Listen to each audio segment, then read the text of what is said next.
Buenas tardes, continuando con las prácticas de laboratorio de Física 2 correspondiente a ondas termodinámicas, tenemos la práctica del capítulo 19 correspondiente a la primera ley de la termodinámica. ¿Sí? Vamos a analizar los procesos térmicos que involucran y para ello utilizamos esta máquina que tenemos aquí que se conoce como una termopumpa. ¿Sí?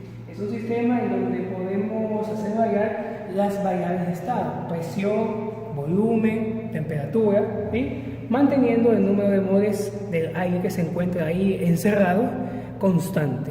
Este pequeño sistema que se encuentra acá es el transmisor y el receptor respectivamente. ¿Qué queremos decir? Que la temperatura y la presión van a estar cambiando en función del tiempo, claro, sí, respectivamente, pero todos esos datos serán censados y enviados a un software en la computadora en tiempo real. Podemos determinar a una temperatura, a una presión, a un tiempo específico los valores que nosotros queramos. Mientras que el volumen tenemos que verlo de manera opcional, no podemos observarlo simplemente cómo va variando de acuerdo a la situación correspondiente. Antes de empezar con el experimento, recordemos algunos conceptos básicos de procesos termodinámicos, ¿verdad? Recordemos cada uno de los distintos procesos que tenemos. Para empezar, tenemos un proceso isobárico, ¿verdad? Donde nosotros mantenemos constante la presión y a medida que aumentamos el volumen, la temperatura va disminuyendo, ¿verdad?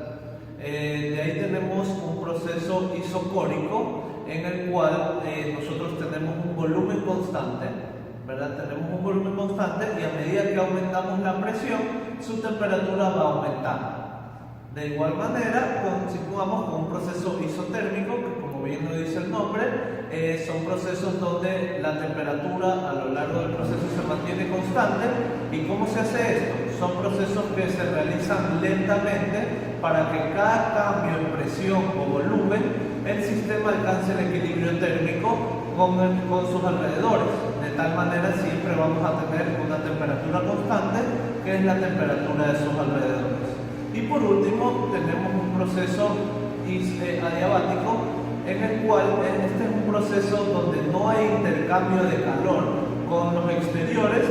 Es un proceso termodinámico que se realiza muy rápidamente con el fin de lograr esto, de no que no haya intercambio de calor con el sistema externo. Como ejemplo de un proceso adiabático tenemos cuando abrimos una botella de champán. Ese gas sale muy rápidamente que nos toma el tiempo en destapar. Muy bien, lo que vamos a hacer a continuación es encender la máquina, ¿sí? A un volumen definido de gas, a una cantidad N de moles, ¿sí? De oxígeno, de aire que se encuentra aquí comprimido, y en tiempo real se irá construyendo una gráfica. Sin embargo, no va a ser una gráfica común que encontremos en los libros. Me explico. En los libros siempre encontramos la gráfica PV, presión contra volumen, y analizamos los cambios, identificamos si es un proceso isotérmico, isobárico, isocórico o adiabático, ¿sí? Sin embargo, esta vez vamos a hacer una gráfica especial, vamos a hacer una gráfica de presión contra temperatura. ¿Por qué hago esta reflexión? Hago hincapié en esto. Porque reconocemos que es un proceso isotérmico, por poner un ejemplo, cuando tenemos una pequeña curva, ¿sí? una pequeña curva clásica en una gráfica PV. Reconocemos eso y lo primero que pensamos es que ya, eso es un proceso isotérmico. Correcto, eso está muy bien. Es válida la afirmación, es válido el razonamiento. Sin embargo, si yo viera una curva de esa misma característica, pero en la gráfica PT, es la que vamos a ver, no puedo decir que es un proceso isotérmico. Por eso hay que tener mucho cuidado en observar, tanto en este capítulo como en el posterior, cuáles son las variables que se están graficando. Es muy importante tener presente esta aclaración.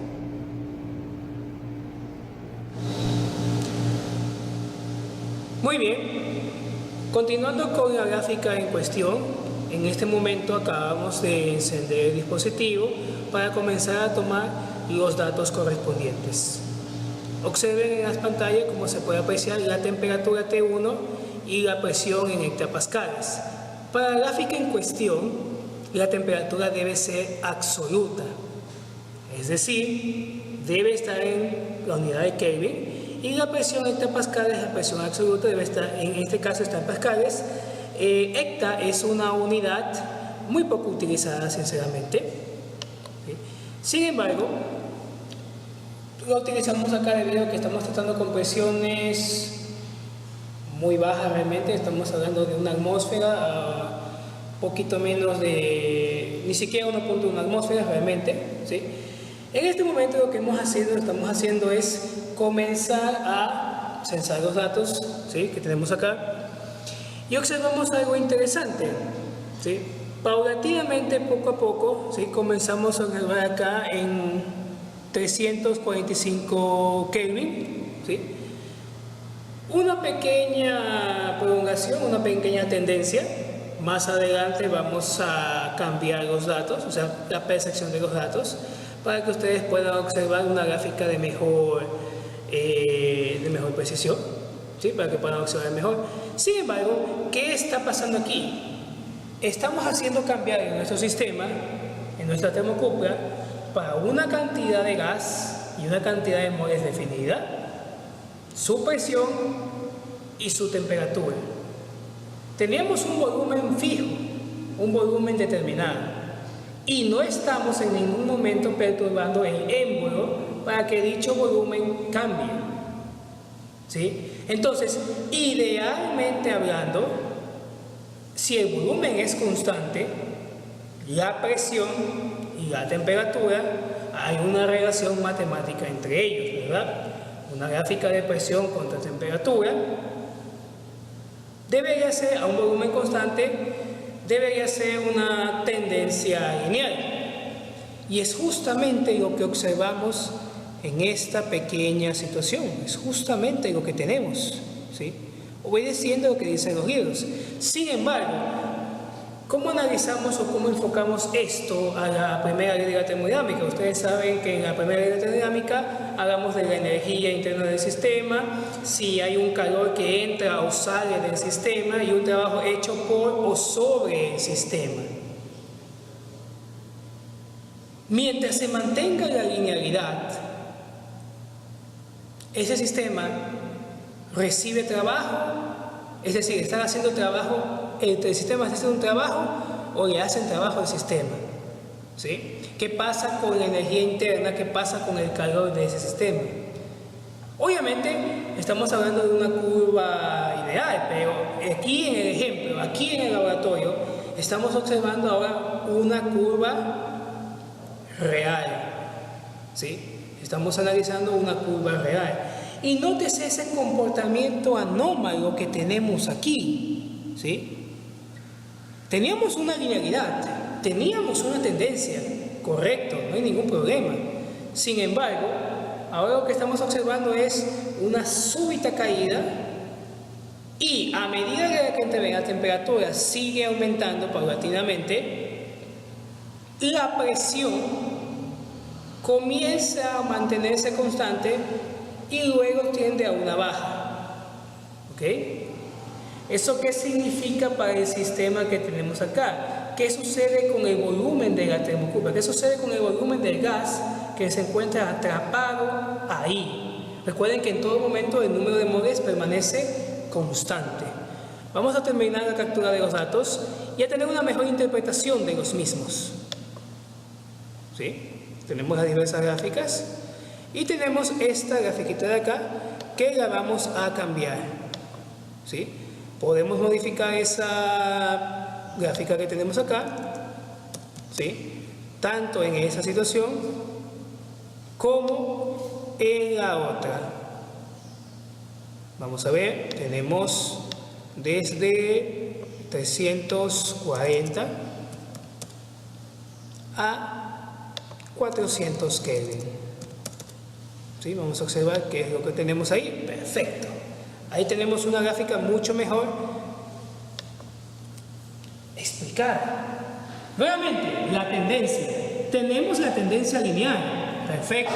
Tendencia que los libros predicen para una característica específica. Sin embargo, aquí tenemos una caída abrupta y luego una tendencia a la baja de aumento de temperatura y disminución de la presión, ¿sí? pero disminución de la presión en unos valores muy pobres. ¿Qué quiero decir? Observen la caída desde que es aproximadamente 1020 hectopascales y hasta la toma de datos, en donde hay una variación de temperatura de 30 kelvins, entre casi 370 a 400 kelvin, la presión solamente pasó de 1020 hectopascales a, estamos hablando prácticamente de 1015 hectopascales, o sea, una diferencia muy pobre. Podríamos considerar, si idealizáramos esta gráfica, en que esto sería una línea recta, esta sería una pequeña caída abrupta y una tendencia casi lineal, paralela al eje de la temperatura. Es decir, una gráfica en donde la presión no está cambiando, la presión es constante, ¿sí? Me parece que recibe el nombre de un proceso, no es adiabático por si acaso, no es isotérmico, no es isovolumétrico, sino en este caso es isocórico, ¿sí? Idealmente hablando. La pregunta del millón es, ¿por qué o qué significa físicamente esta pequeña caída de aquí? ¿Qué pasó en este punto en donde la presión bruscamente cambió? ¿Cuál es la energía interna que hay durante el sistema entre el punto inicial y el punto final de esta tendencia? ¿Qué significa a partir de esta situación de acá, este suceso que está aquí? ¿Sí? ¿Cómo se relacionan las variables que hemos mencionado? Una pregunta interesante sería, oigan, este experimento lo hicimos con gas, es decir, lo hicimos con oxígeno, con aire dentro de la termocupla, aire que estaba comprimido en el émbolo.